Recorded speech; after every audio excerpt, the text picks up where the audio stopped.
Tonight on Dreamspaces, Antwerp, the hippest city you've never visited. Pull up to the bunker, baby. Parks designed for big kids. And Natalie cases the joint at Lloyd's of London.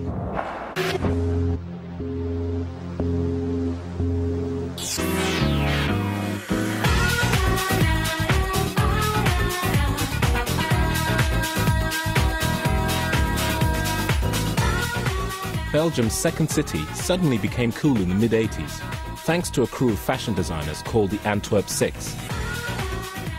They put the city on the design map. Dries van Noten, Andy Meulemeister and Walter van Beirendonck are still right at the cutting edge. It's because of such avant-garde fashion designers that Antwerp's gained a reputation as an international centre for fashion. To exploit this, a fashion institute has been built. It's based in a turn-of-the-century department store, stylishly renovated by Belgian architect Maria-José van Hey. It will house exhibitions, as well as promoting all things fashion.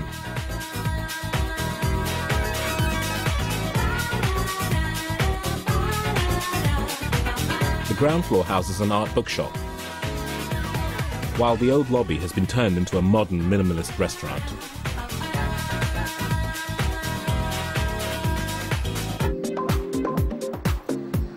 Antwerp's got stacks of 16th century quaintness. But in the last 2 decades, things have started to change. New buildings are springing up, like this media centre, which houses TV companies, a newspaper, club and restaurant. The thing I like about Antwerp is the way in which, in the city, you get old and new buildings coming together and being in real harmony with each other, and there's a kind of wonderful rhythm to them. And I just wish people in England wouldn't be so scared. I mean, relax, look at how beautiful that looks.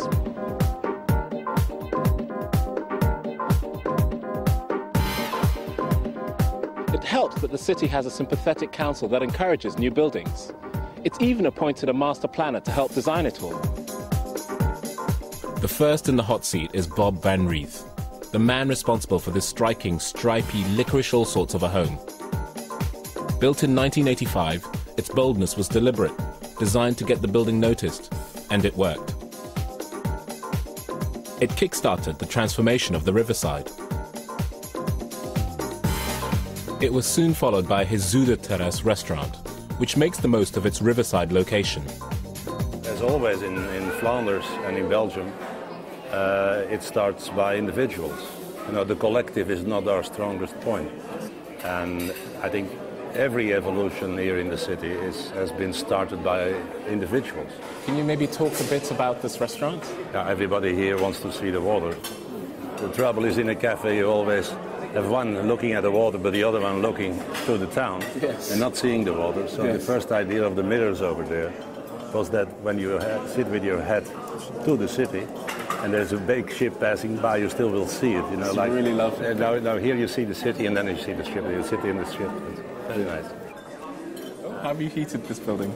It's in the columns? No, the glass. Oh, it's heated glass. Yeah, wow, that's incredibly innovative. Yeah, and it's a Belgian invention. It's incredible. You seem surprised. Yeah. You're surprised and proud, yeah. But Antwerp has other claims to fame. The Art Deco KBC Tower was the first skyscraper in Europe.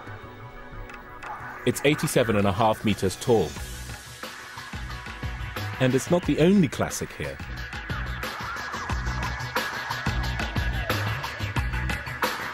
There are lots of things to see in Antwerp, but for the true architecture connoisseur, there's one must-see. Le Corbusier's Maison Guyette. In 1926, it was built for the painter René Guyette and has Le Corbusier's trademark box-like shape. A double-height studio, ribbon windows, and a Juliet balcony. Guyette was a real architecture fan. He designed the house next door himself, to make sure it complemented its neighbour. This block isn't anything to write home about.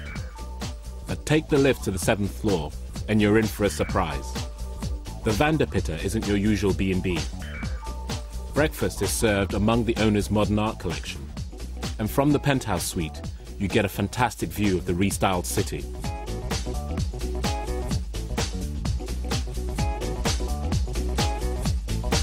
The latest addition is this design centre.